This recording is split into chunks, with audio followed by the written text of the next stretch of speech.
தமிழகத்தில் போலி மதச்சார்பின்மை கொள்கையை திமுக கடைபிடித்து வருவதாக பாஜக மூத்த தலைவர் இல கணேசன் குற்றம் சாட்டியுள்ளார்.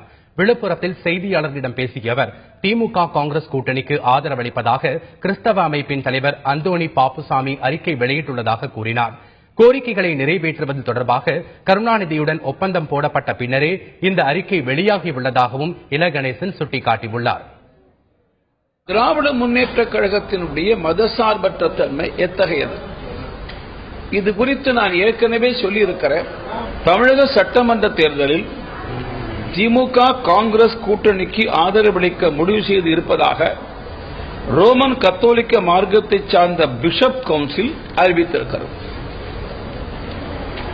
ரோமன் கத்தோலிக் மார்க்கத்தை சார்ந்த பிஷப் கவுன்சிலின் தலைவரும் மதுரை ஆர்ச்சி பிஷப்புமான அந்தோணி பாப்புசாமி பத்திரிகைகளுக்கு அறிக்கை வெளியிட்டுள்ளார்.